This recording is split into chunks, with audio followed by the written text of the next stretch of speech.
everybody, and welcome. Thank you so much for tuning in tonight to this episode of the Potterverse.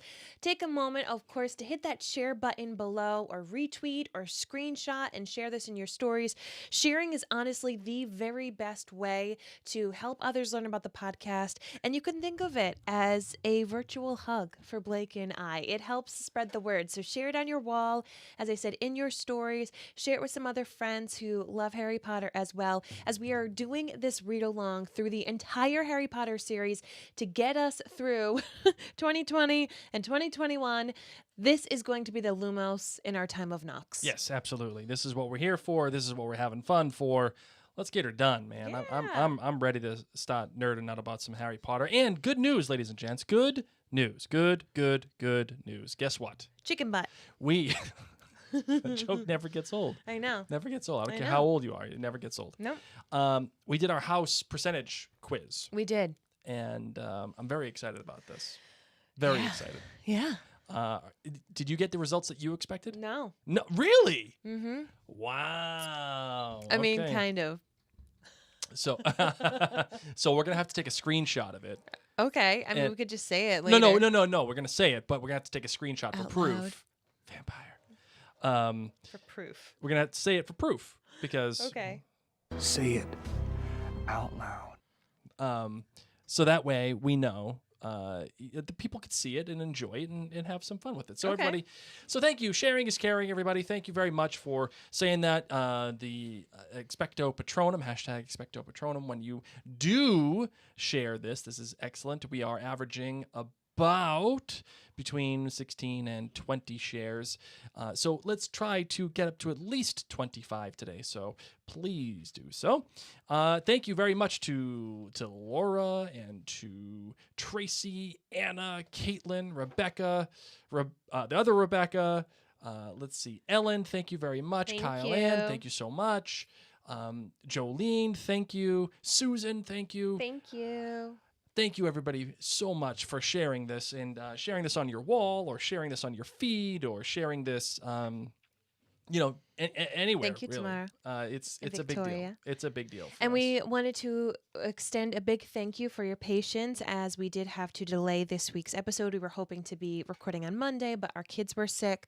Luckily, no COVID, which is great. But nonetheless, being two parents in 2020 when there is no babysitter, we got to Yes. do what we got to do. So this is another reminder that if you are not on our complimentary texting service, you want to get on it, because just in case it happens like Monday night where our kids were sick and we had to reschedule, you guys got the text and it's completely free.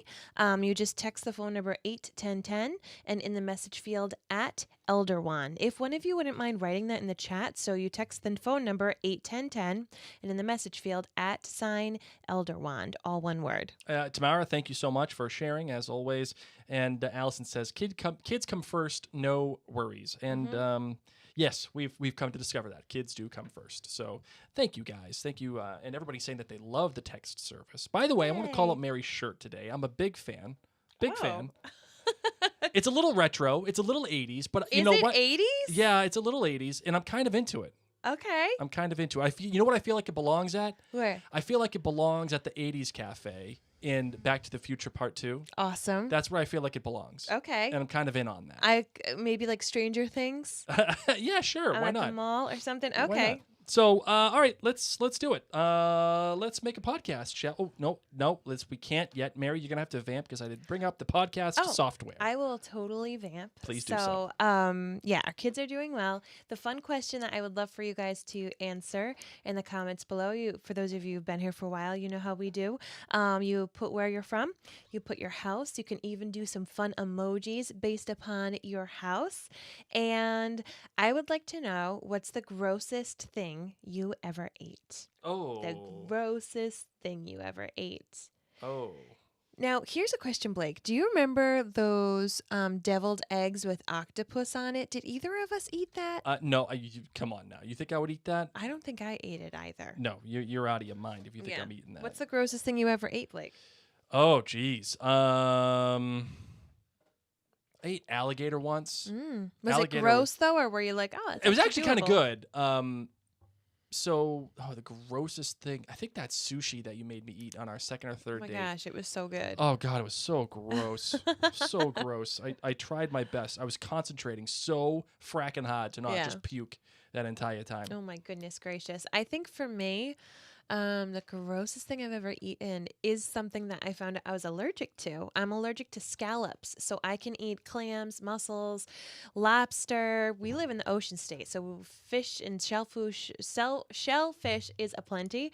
What's funny is that my maiden name, our crust, like our tartan crust, not our tartan, but our crust, our family crust, has 3 scallop shells on it. And I always thought scallops smelled bad. I would never want to eat them. And then I ate them and I was like, this is utterly disgusting. And it was really my body's way of saying, please don't eat this. It You're reminds allergic. me when we found out that you were pregnant for the first time. Yeah. And your at a body wedding, tells you. Oh, yeah. We were at a wedding and I was like, these people have terrible taste in wine. I'm going to try their red. And I had the first white and then I went and had red and I was like, no, their red is terrible too. And I tried a couple other things and I wouldn't even drink them because they were just so gross. But it was because I was in fact pregnant and my taste buds were changing, trying to tell me, stop drinking. Don't drink Put it anymore. All right. We are ready to go now, Marvin. We are Okay. ready to go Let's do now. Let's make a podcast, shall we? Mm-hmm. All right, let's do it.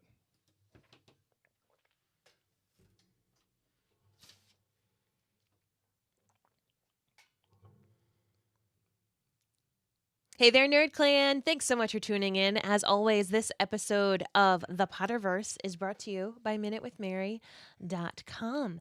And my suggestion to you is that if you are not following me on social media, Mary Larson, give me a little follow on Instagram, on Facebook, and search that hashtag MinuteWithMary because I share tons of tips and tricks when it comes to makeup, but more importantly right now, skincare.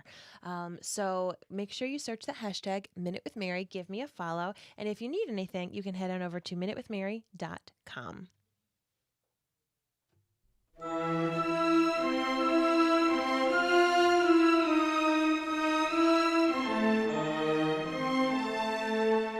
From Providence, Rhode Island, welcome to the Potterverse. It's a podcast dedicated to the book and film series of Harry Potter. So grab your favorite ones and your time turners, and let's step into the night and pursue that flighty temptress adventure.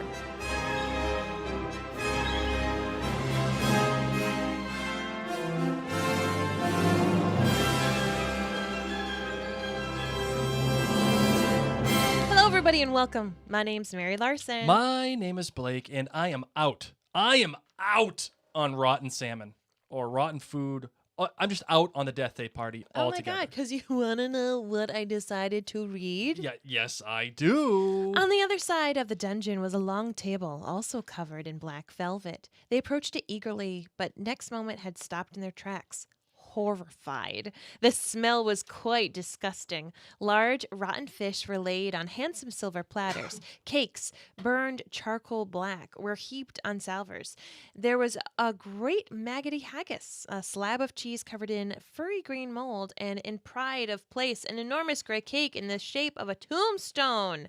Harry watched amazed as a portly ghost approached the table, crouched low, walked through with it with his mouth held wide so it passed through one of the stinking salmon. Can you taste it if you walk through it? Harry asked him. Almost, said the ghost sadly as he drifted away. Oh, what such a sad moment. It's like Almost. Casper the Friendly Ghost, you know, and they're just like eating stuff and it just goes through them. Yes. But they seem to actually enjoy the tastes in that movie. Oh man, it's funny. Christina Ricci at her finest. Oh man, so funny. So this chapter is called The Deathday Party. Yes. And what's cool about chapter 8 is that a lot of it does not happen in the movies. So if you have not read or reread The Chamber of Secrets frequently, a lot of this was an absolute delight to see what it's like in the lives of ghosts. Mm-hmm. But something super duper important happens at the end of this chapter, of course. So before we delve into this podcast episode, we would love to remind you to make sure that you hit the subscribe button in your podcast app of choice. We would love it if you could leave us a review, particularly in iTunes. Just give us a 5-star review. What? Can you say it in your ghost voice?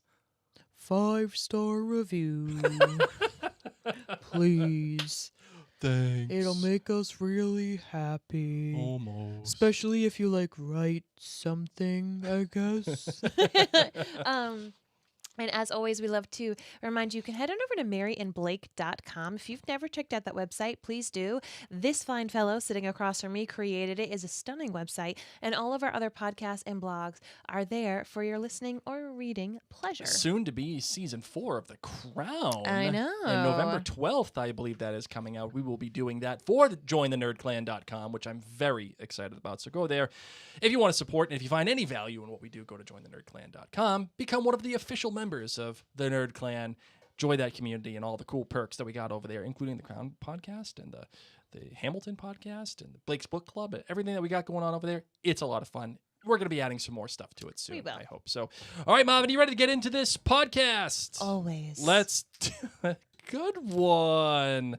Good one. All right, let's do it, shall we? I solemnly swear that I'm up to no good.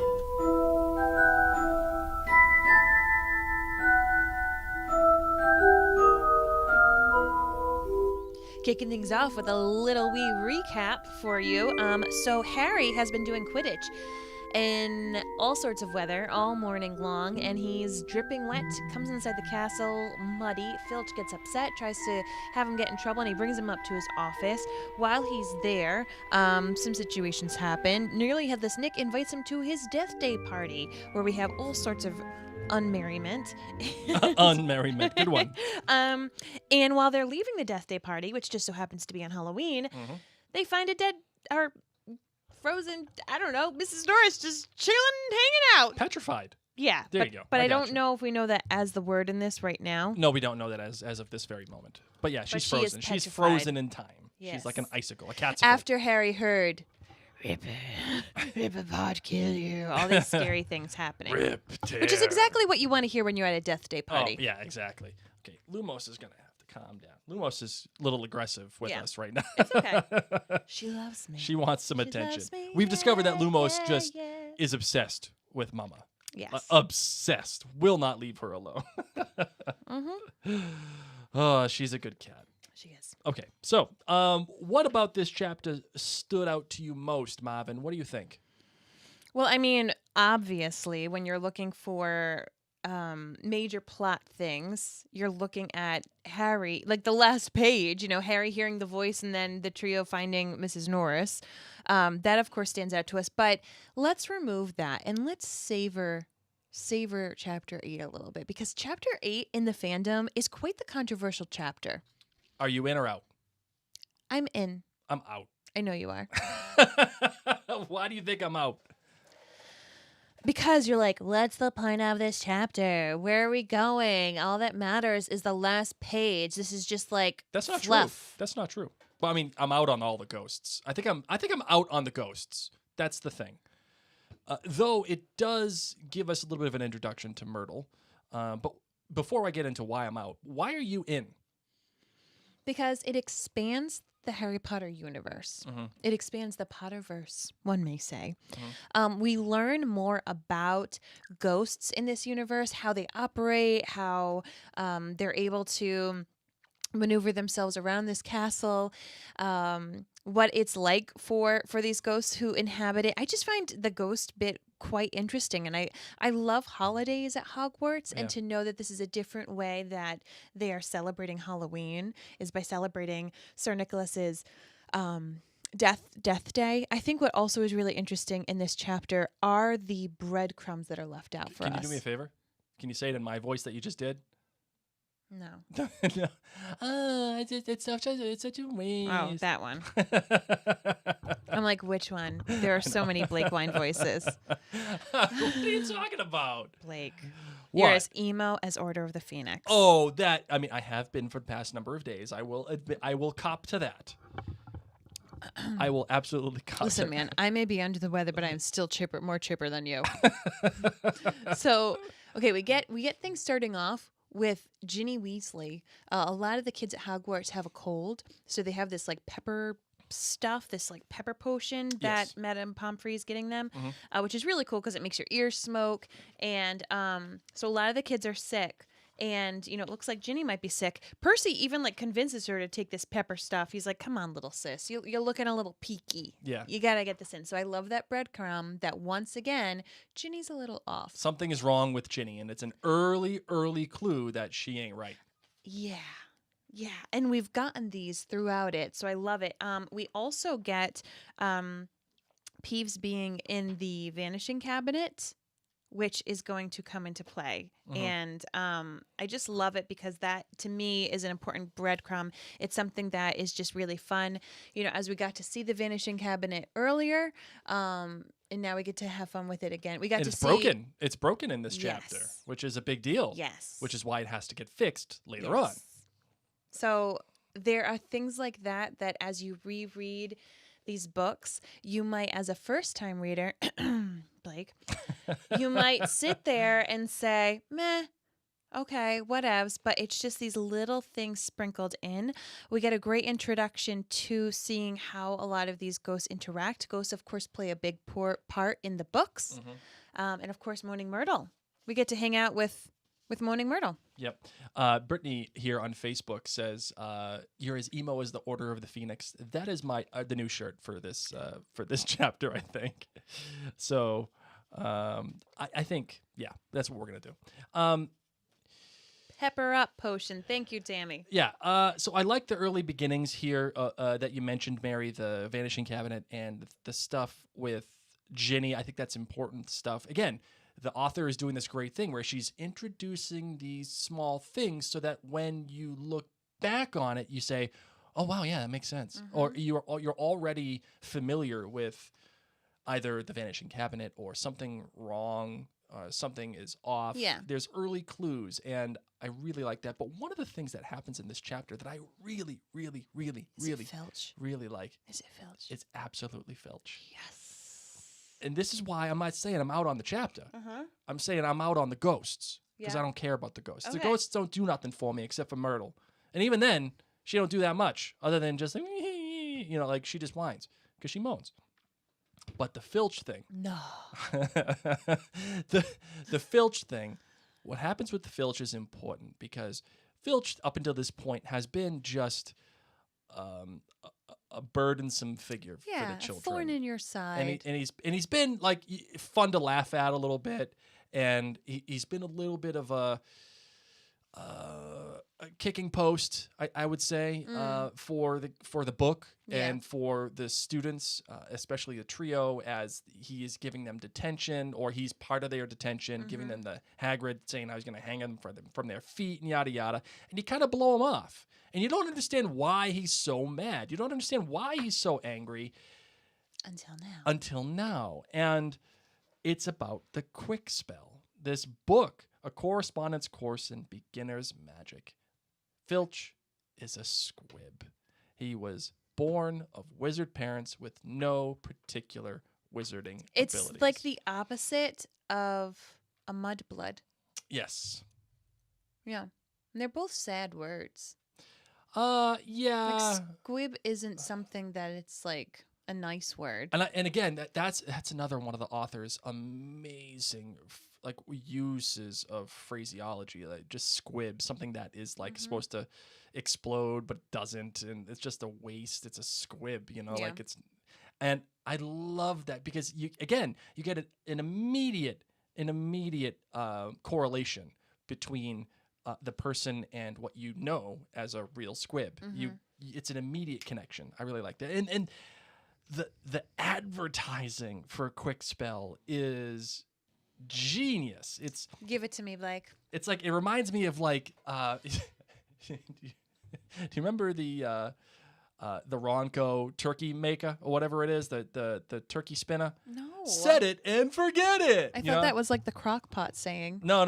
That's the Ronco the turkey guy. Honey, I don't know. And he had a weird face. It was like Must have been on wax. cable TV. Me with my poor person parfait, Yeah. watching the 3 channels. It's poor people parfait. Get it right. No, it wasn't on cable. It was on regular TV, and it was Sure. on at like 3 a.m.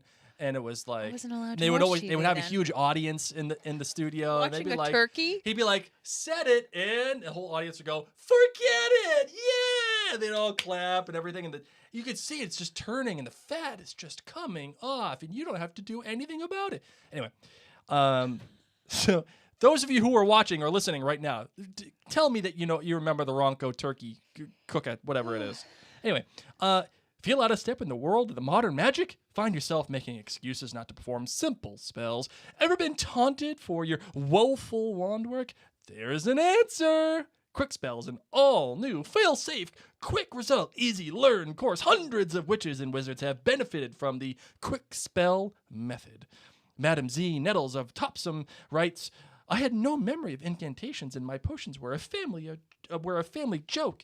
Now, after a quick spell course, I am the center of attention of parties and friends beg for the recipe of the scintillation solution. Warlock DJ Prod of Didsbury says, What? my wife used to sneer at my feeble charms, Get but it? Because his initials are DJ? no. You just said Warlock DJ Prod. Yeah. DJ. Like a turntable. Oh. That's why I went, what? The most hip musical DJ in the wizarding world. It's such a Warlock DJ Pond. Oh, okay. My wife used to sneer at my feeble charms, but 1 month into your fabulous quick spell course, I succeeded in turning into a yak. Yo! Thank you, quick spell. Yeah, dog. Here's my dad, Donkey Doug. There is a good place reference for you guys. It's Donkey Doug. All right. So I really love this. I Did this Neville is- Longbottom own this book? Oh, that's a good question. You know, this is the kind of book that reminds me back when I was 12 or 13. I remember ordering a book through like 17 magazine or something, and it was like How to Get Boys to Notice You. I'm pretty sure that was the title of it. And you had to spend like $7.98 or whatever, and they intended for you to send a check. But I didn't want to ask my parents for a check for this, like, How to Get Boys to Notice You. So I, like, counted out change and put dollar bills and change in an envelope and mailed it. And I got this book. And I was, like, embarrassed about it because I was like, oh, my gosh, I really want to read these secrets. So, like, How to Get Boys to Notice Me. And I was so embarrassed about it that I would hide the book under my bed.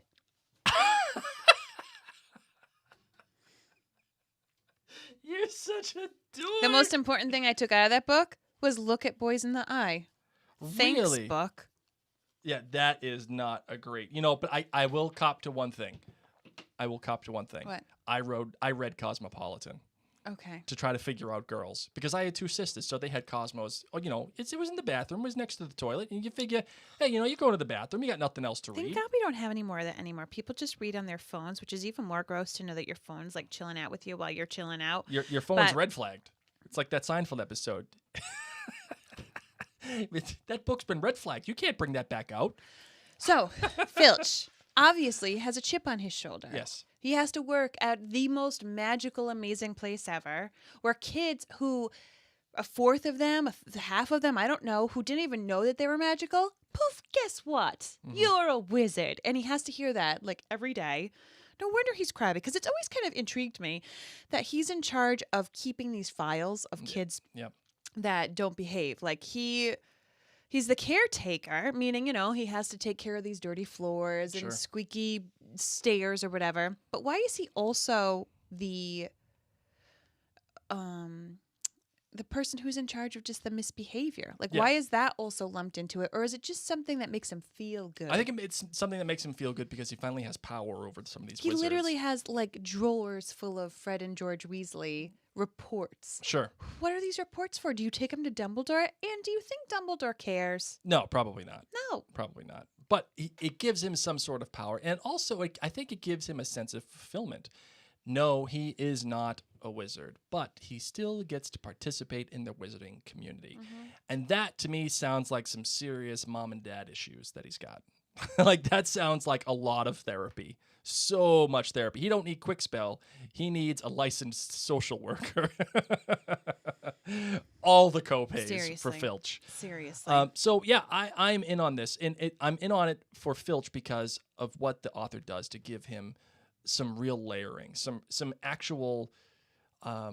Again, if you can describe a character to me without giving me their physical appearance, the job that they do, or an action that they take, that's a real character. Yes. If you don't do those three things, and if you can still tell me about that character, I mean, we already knew a lot of that stuff about Filch. well, yeah, because we're readers, but we didn't know that he was a squib, number No. one, and we didn't know that he was trying to become magical. Yes. You didn't in all those It's things like that willing it. you can infer all of those things. You can now infer his insecurity. You can infer his perhaps self-loathing. I wonder if squibs ever just say, you know what? I'm going to throw in the towel and be a muggle. Like, I Yeah. can't do magic, so I might as well just go try my luck. Otherwise, I'm going to have to be a caretaker at Hogwarts and, like, take care after, like, these scrappy little kids? No way. Yep. I'm going to go be a dentist. Go talk to Hermione's That's parents. it. But other than that, I'm kind of out on all the ghosts. Are you in on the ghosts? And if so, why, Mary? I just find, as I said, I think the world building is quite interesting. There's just so many delicious layers that the author grants us in chapters like this. I think that the ghosts, are so intertwined, and they play an important part later in the series, and it's fun to hear this. It's fun to think about roaming the halls of Hogwarts and what kind of sights and sounds you would hear. I always laugh too at Harry's relationships with adults, and I think of Sir Nicholas as an adult. Yeah.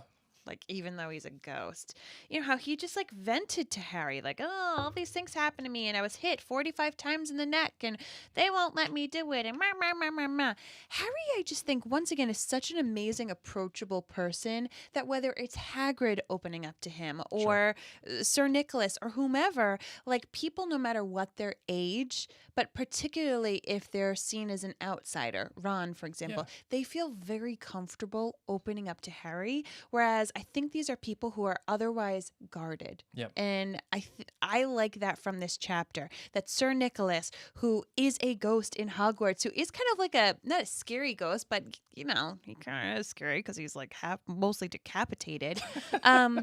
He opens up to Harry and he shows his vulnerability. And I just think that it allows us to enjoy that quality of Harry in a different way. Sure. It's something that I think the trio do in this chapter that is quite different from, I think, the rest of the characters in this chapter. They go to the ghost party willing, just like, okay, we're going to go do the right thing. Nearly Headless Nick helped out Harry. Oh my God, Hermione is like, can I please take notes? Yeah, right. I doubt anyone living actually gets to go to a Deathday party. And it shows their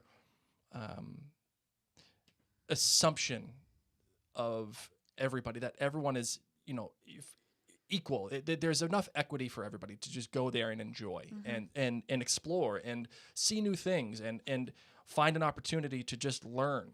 And be a good human, even if it means to a ghost, which I think is in contrast to Filch in this chapter. And I think it's also in contrast, obviously, to Draco at the end of this chapter. Draco is, and in the beginning of the book, too, he's calling Hermione a mudblood. Yeah. He's calling out at the end of the chapter that you're all next, mudbloods. You're all next. Filch is the one who blames Harry for Mrs. Norris being petrified because of Harry's interaction with Mrs. Norris and what may have been Harry's getting even with Filch for getting detention and then noticing Quickspell. It's just an assumption that they quickly make, that these characters quickly make about the trio and everybody else that's apparently below them. Whereas Harry and the trio are just there celebrating ghosts.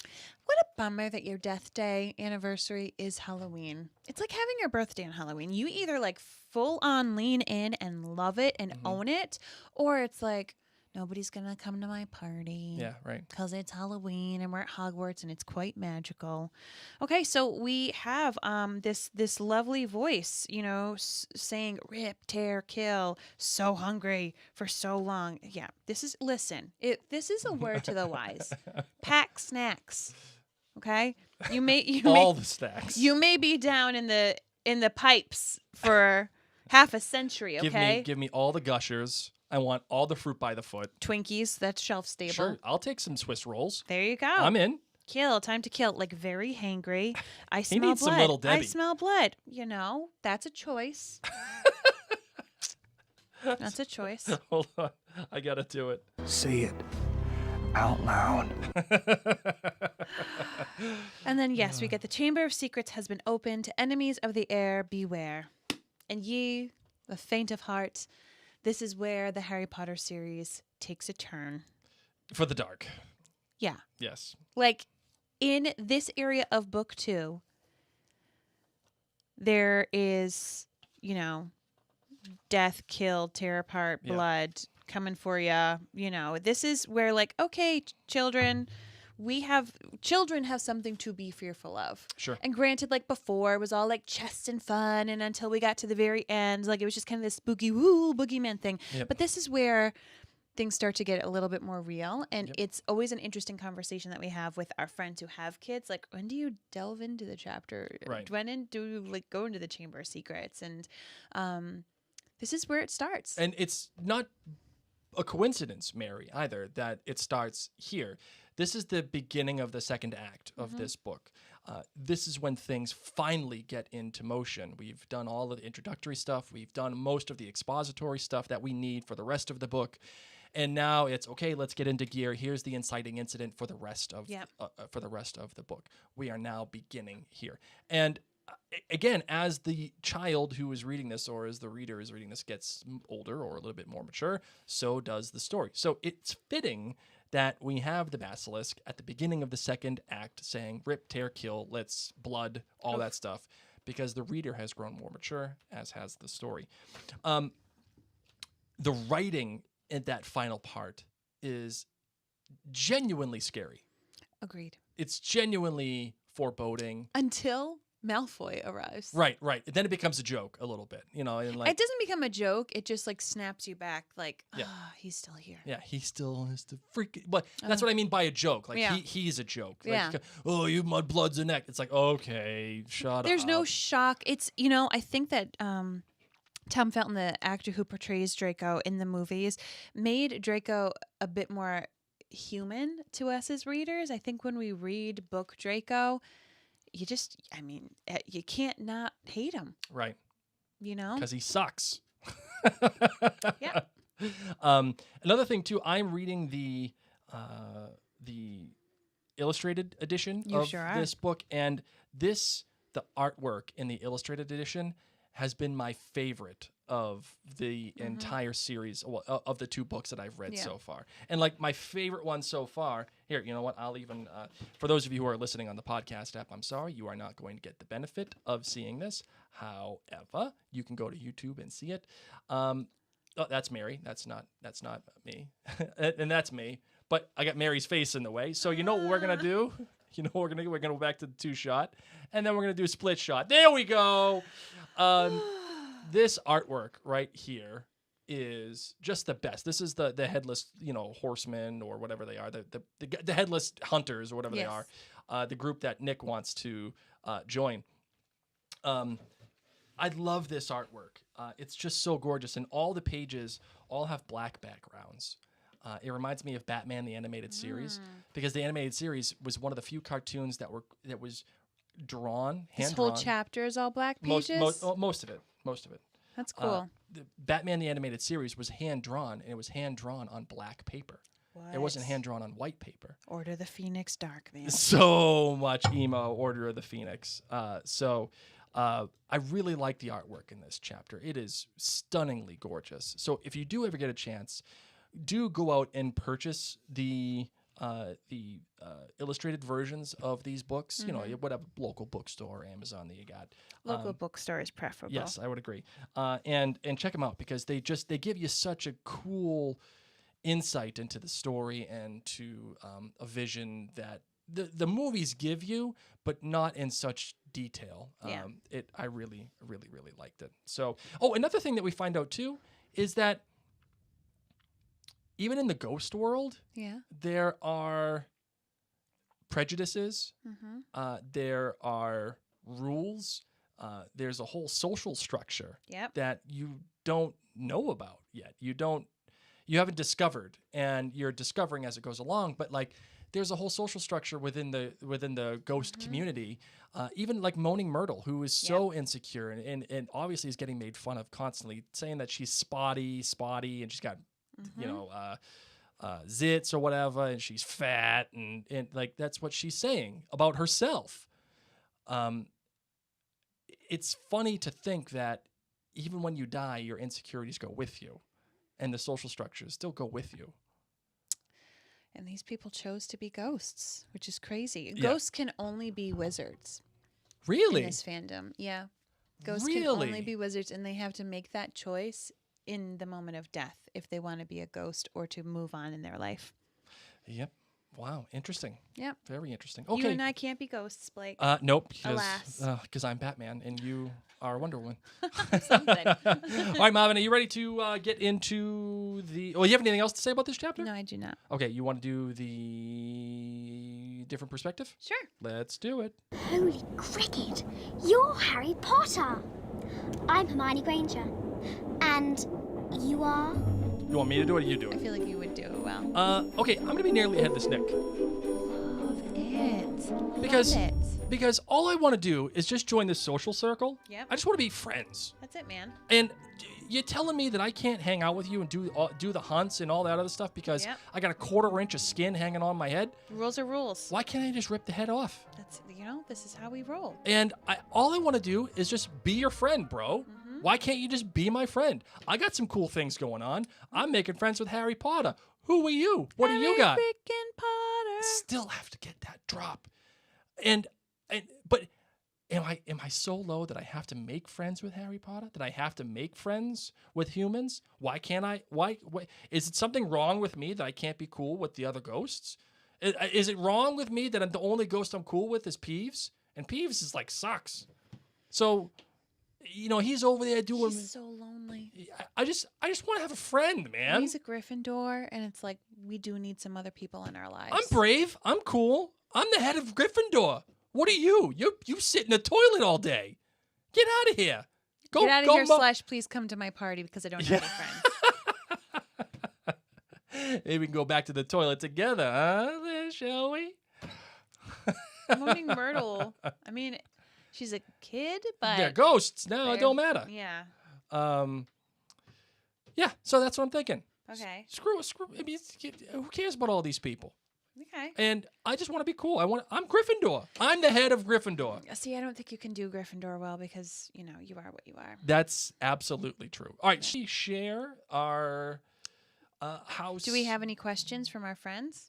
Yes, that's actually a good one. Let's get into the questions. So, everybody watching us live, this is now the time to pose your questions for us. Please go ahead and give us a lightning bolt emoji ahead of the question. And if you are listening to us on the podcast app, you can send some emails to us and we will answer them either in the next episode or the episode after which we received your email. So, Mary, you ready to do some listener questions? Sure I am. Let's get it done. Oh, Mail's here. Okay, so we actually do have some emails first. What? So let's go through those. Thank you guys for emailing, and for those of you who haven't sent an email yet, remember, you can email us at maryandblakemedia@gmail.com, and we would love your questions to either be themed in the Harry Potter universe or particularly towards the chapter. Yes. All right, so the first email comes from Anita. She says, I'm listening to the Potterverse Chapter 5, and you were discussing why Snape gets so angry about Harry being famous. I think it's because Harry is famous for something that led to Lily's death. I think on top of his hatred for James and Harry looking like him, Snape might blame Harry for Lily dying because if she had not protected Harry, Voldemort would have let her live. Just some thoughts. Love the podcast, Anita. Marvin, thoughts? Oh, man. I mean, he was going to kill her no matter what, I think. I think Voldemort just doesn't care. Yeah, I don't He think was he cares like, either. I'm going to kill you. I think But I she's dead. appreciate that because exactly, she sacrificed herself for Harry. Yes. Okay. Next one comes from Laura. Laura says, "Hey, Mary and Blake, love the podcast, but behind because I'm a second grade teacher in 2020. Hey, Oh, girlfriend. thank you. Thank you Yes. for your work. Yes, thank you. And she says she's a Hufflepuff with a list of reasons why Hufflepuff is underrated. Mary, do you want to read it or shall I? You can, Blake, Okay. because I think it's actually better for you to read it. Number one, the author has said that her favorite house is, in fact, Hufflepuff. Word. And then why does she treat it so poorly and just treat it like it's basically on the bottom of the ocean floor, tied and anchored down to the sea level? Tell us how you really feel. And two, Hufflepuff encompasses all the traits of the houses. If you're a combination, then the Huff house is for you. Luckily, I'm not a combination. I am just Slytherin because I'm amazing. And number three, Slytherin and Hufflepuff make the best friendships because we bond over loyalty. We Puffs are friendly, but we will come for you if you mess with our people. Since we're a Puff, you won't see it coming. That's because Puffs are basically insignificant. That's okay, though. It's fine. And number four, in the Battle of Hogwarts, there were two complete houses that fought, Gryffindor and Hufflepuff. Gryffindor did it for the glory, but Hufflepuff did it because it was right. Hope you have a wonderful week, and thank you for helping me make my week a little more magical. You're welcome. You are welcome, Laura. Thank you so much for writing in. Okay. Caitlin says, what part of Hogwarts would you haunt if you were a ghost? Oh, that's a good one. Oh. I think it would have to be Defense Against the Dark Arts. I would have to be in that room all the time. Can you imagine like trying to learn about these scary things and how to defeat them and to keep having a ghost in there? No thanks. Okay, let's see. Allie, do you think the movies have made us slightly less tolerant of books that indulge in rich character and world development? That's a great question. That is a wonderful question. Marvin, I will cede the floor to you on this particular one. I love the richness. You're the one that's hating on aspects. Oh, no, of no, it. I love richness, but I don't like... You don't like ghosts. I'm out on the ghosts, and I think that it is a little... it's a little self-aggrandizing for the ghosts. I think it's just it's something that she's writing in to give us a little bit of better sense of the world, but the world that she's creating with the ghosts and how they're doing all this stuff is kind of insignificant, except for We'll see, Blake. except for two parts in the series that I can think of that are significant to what Harry is exploring. We'll see. Kyle Ann says, why would Myrtle choose to stay at Hogwarts? That's a Marvin. great question. Part of me thinks it's so she can pick on people who picked on her. That's a good one. I like Right? that. Paula says, do you think it's condescending of Dumbledore to have Squib Filch scrubbing floors for a living when you can literally vanish messes with magic? Yes. Is it condescending, or is he just giving him a job? Listen, they've got magic for that. Okay? He could do other things. I mean, maybe Filch likes it. Yeah, I sure. don't know. Veronica says, Mary, do you feel an urge to smack Blake, Hermione-like, upside the head every time he says that he's amazing? Yes. That's the point. Susan, the site to be sorted, you type in BuzzFeed, Harry Potter sorted, and you should be able to find it. Yes. Blake hates on stuff that doesn't seem to have a point. True. That is, I think, fair. And again, a point can be illumination. It can be character illumination. It can give me the small little details like Filch. Does Filch reading Quickspell and the whole advertisement of Quickspell really matter to the plot of the Chamber of Secrets? Or I think it enhances the character of Filch. that's what I'm saying. It illuminates that character.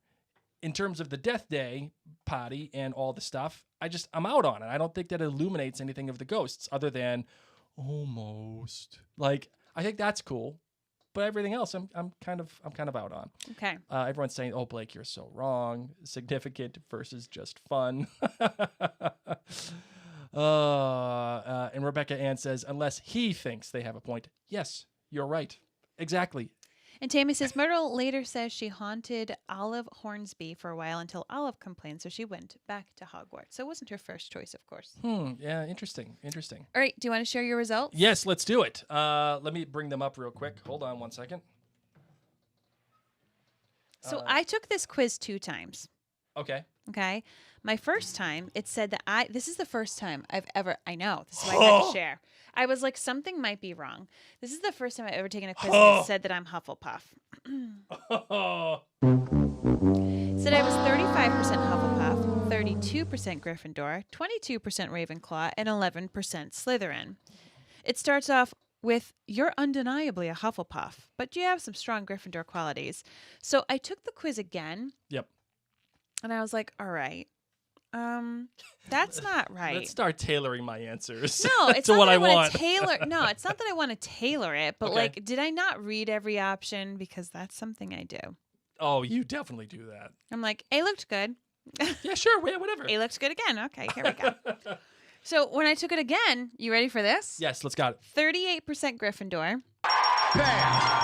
Just like that. A winner! 25% Ravenclaw, Oh, whoa.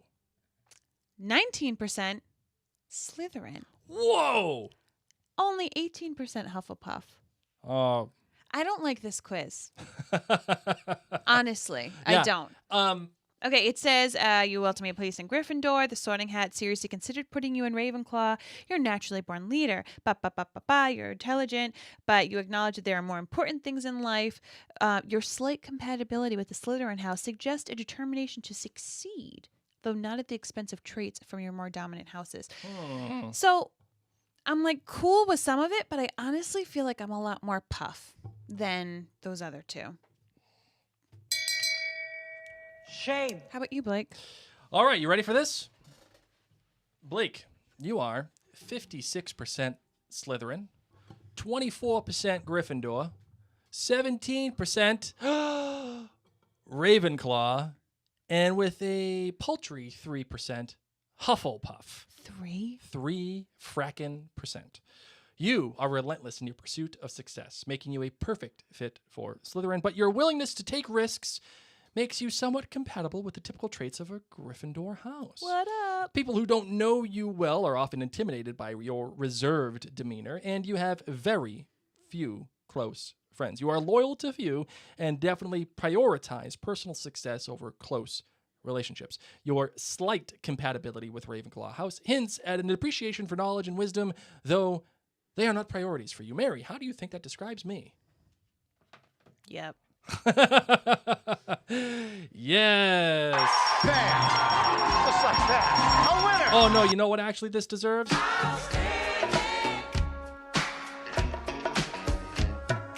Makes me wanna shout. So all you puffs out there, You want to know one of the go get your shine box. questions that I changed the second time around, and it got me more Gryffindor. It said you would be most hurt if a person called you A, weak, B, ignorant, Yep. C, unkind, and D, boring.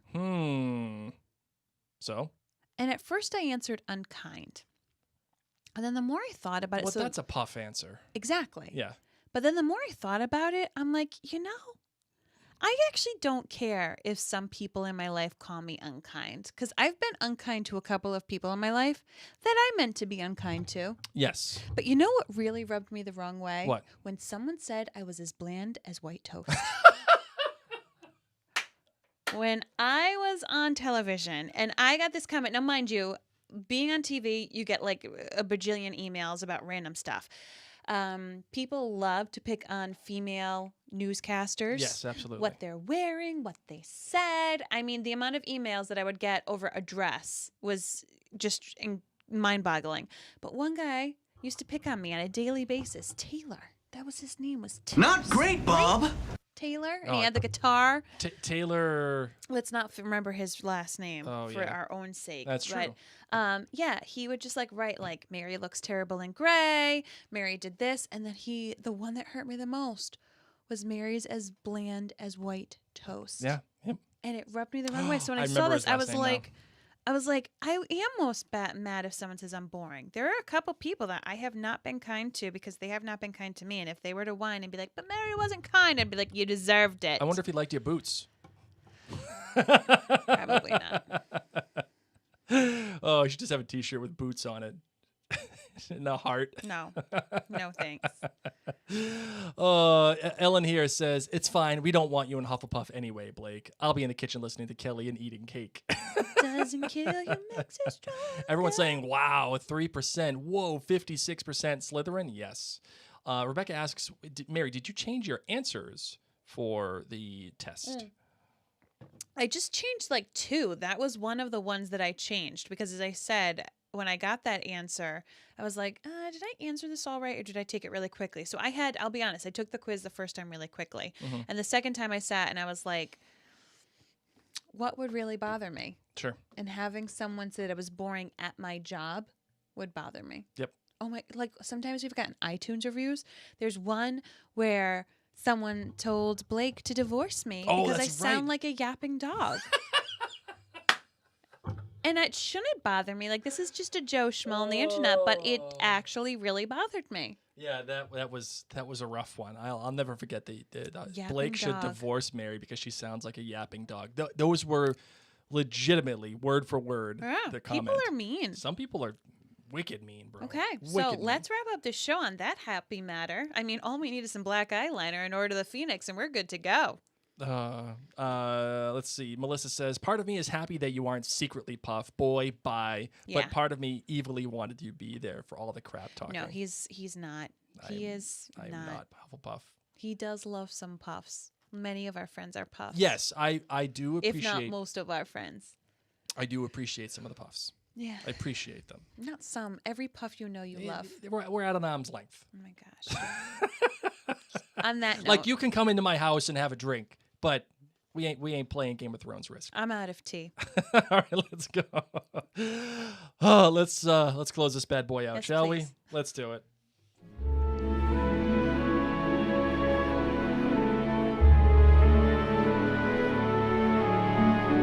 Thank you again for taking the time to listen to the Potterverse. If this brought joy to your life, if it brought some Lumos in the time of Nox, please head on over to your podcast app and leave us a written review with 5 stars. It means so very much to us. And if you find anything that we do here of value, go to jointhenerdclan.com, an amazing community of fellow nerds who are there talking about Harry Potter, Hamilton, Outlander, The Crown, Midnight Sun. We got a whole ton of things going on over there, and everybody is just so warm and welcoming, just as much as I would be welcoming to fellow Slytherins, I would say. Not so much the Puffs. Goodness gracious. I have to live with this gentleman. Hey, one more patron away from Mary's release of the songs that were Harry Potter remixes, Inspired. and only 11 more for me to get in a Hufflepuff t-shirt. So come on, And Puffs. sing Huggy Huggy Hogwarts. and Or say whatever you want. guys choose. Whatever you guys choose, I'll Everything. do. All of it. You should have him read like the history of Helga Hufflepuff Oh, by God. Pottermore. Oh, my God. I'd rather eat my hat. Nope. And do it in a cheerful, puff way.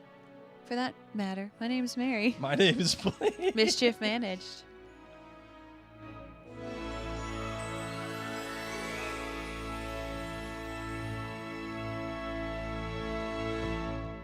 All right, friends, as I said, thank you so much for your patience as we've had to shift this week a little bit around. We will be coming live tomorrow night to do Chapter 9. Lumos needs a perch. We need to Yes. give her that perch at some point. Yes. Really, really thankful. So come on back, 8:15 tomorrow night. Apologize that I'm a little off. My allergies have now entered the throat. Yes. So, They're in the arena. yeah, they're We're- here. Yeah, it's a gladiatorial game Yes. from now on. There is a question about the Umbrella Academy. If you two do plan on doing a Nerd Clan episode on the first 2 seasons, will it be an After Dark episode type deal? Will we do it live? I don't really know. I don't know yet either. My brain isn't there yet. I'll be right with you, Rebecca Ann. We're trying to figure out because The Crown is coming back in November. Yes. This Is Us is coming back at the end of this month. And we still have the Potterverse. Yes. So I don't know if we're going to be doing the Umbrella Academy anytime super duper soon. Well, if we do one episode, just one, just one episode talking We need about. to talk about this. Yeah, but what we have talked about is November is going to be a very busy month because of This Is Us, but also The Crown. So we may have to take a step back from the Potterverse. Or like For go a couple of down to like weeks. one episode a week, or well, we're gonna figure something out. Yeah. Don't listen to anything we just said, because actually Blake and I haven't really talked all this out between Well, the two of we us. talked a little bit. We talked a little bit. Not too much. I would like to do an Umbrella Academy one episode, but we'll see. Yeah. And then last one. Did you go see Tenet yet? No, we have not seen Tenet yet. I've been dying to see it. I really do want Go to watch see it. Maybe I'll go. Well, we can't do tomorrow. Maybe I'll go Friday. Yeah.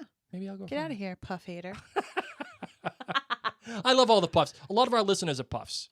Yeah, I you're do. you're not really kind. You know what I think? What's that? I think you should have a puff celebration week where you find like memes and happy sweet things about puffs and you just love on them. Like you take a moment. I don't think that's gonna happen.